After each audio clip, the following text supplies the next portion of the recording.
What was once an unremarkable and ubiquitous structure on the streets of London has since become a mystical machine that is marvelled over by countless people from around the world.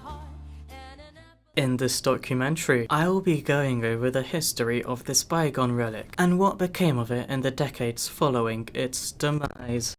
The Metropolitan Police Box, sometimes abbreviated to Metbox, is rather unique in that it inspires such immense curiosity and passion within communities such as the Tardis builders. Most people can't imagine what it could have possibly been like to live in a world where the police box is just as mundane as the pavement on which they walked on a day-to-day basis. But this is exactly how it was in London for over 40 years. It's a segment of British history that has largely been forgotten.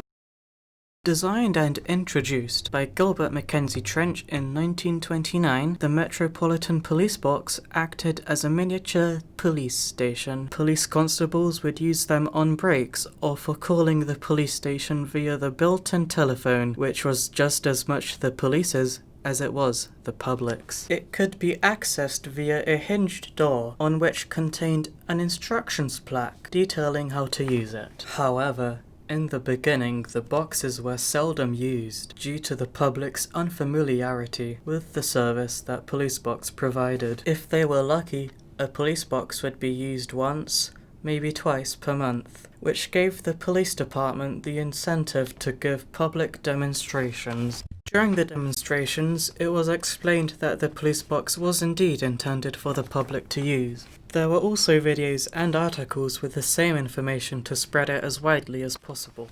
Successful in their endeavour, the police of London watched as the police box became widely used, and by 1938 they had already installed nearly 1,000 units across London. In fact, they were so commonplace that almost nobody in London was ever more than half a mile away from one. There were three main marks of Metbox, all with mostly minor and fundamentally inconsequential differences. Initially, before any of these became mainstream, a few prototypes were created, one of which, situated in front of the Grange Cinema in Dagenham, donned a large, unpainted white concrete dome for a roof, complete with a small, globe-like beacon. In the beginning of the 1940s, after the outbreak of World War II, major modifications took place where a good amount of police boxes were assigned jobs as air raid siren operators. There was a problem, however. These boxes were mostly out in the open and had no protection, so they were encased and ensconced in walls made from either sandbags or bricks. Once the war was over, the police box retired from its duty as a siren operating station and went on as it had done previously, all the way up until the late 1960s. During its final decade of service, portable communications technology advanced and became more widely used. The police box, therefore, entered its heartbreaking final years, where it was left behind by the ever-evolving world, until one fateful day in 1969, on which a crucial decision was made.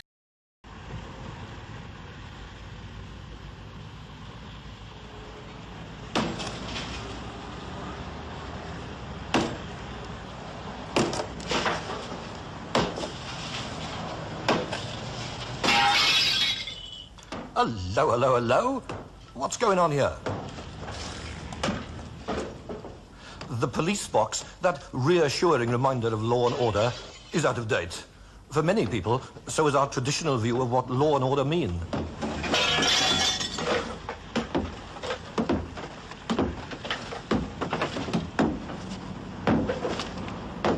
Just one part of the enormous change, replacing the police box with personal radios. How deep should the changes go? The policeman's world grows harsher, society more chaotic. Can the traditional Bobby outlive these changes? By the end of 1970, most police boxes were destroyed. But not all boxes were destroyed on site, as seen here in this article that depicts a box being lifted by a crane. Throughout the 1970s, the remaining police boxes faded into obscurity, and by 1980 only one was left.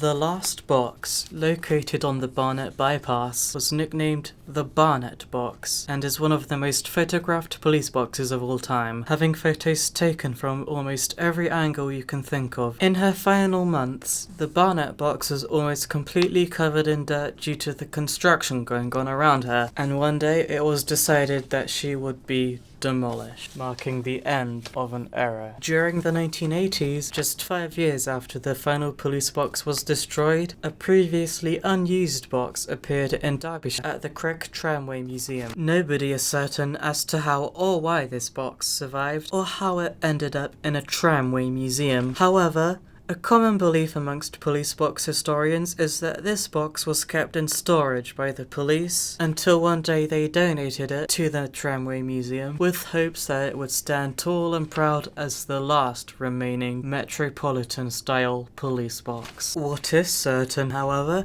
is that this new box was a bit of an oddball. The wooden teak door appeared to have been attached the wrong way around so that the panels were deeper on the inside than the outside, which, other than its status as the last authentic police box, is its most defining feature. Throughout their 40-year lifespan, police boxes have made several appearances in the media, mostly being seen in the background of films or television shows that were filmed in London. On the off chance they were a centerpiece, they were in short films having their usage showcased, or in newspapers for a variety of reasons. For example, in 1937 it was reported that 2 men were in this police box. They were police officers on duty, and they were using the box near the middle gate of Woolwich Arsenal in Flumstead Road, Woolwich, when a trolley bus, swerving to avoid a cyclist who skidded on the wet road, mounted the pavement and crashed into the box, completely wrecking it. Both the officers were injured. That poor young box had only been in service for 3 years when, with her life, protected 2 men from certain death. An alternative and more famous example is that replica boxes were built for film and television when necessary to the plot, most famously for Doctor Who, starting from 1963. The prop for Doctor Who was only meant to be used for just a couple of weeks, but it ended up being used for an additional 12 years, and by that point it had become the most recognizable police box in history, despite not really being a police box at all.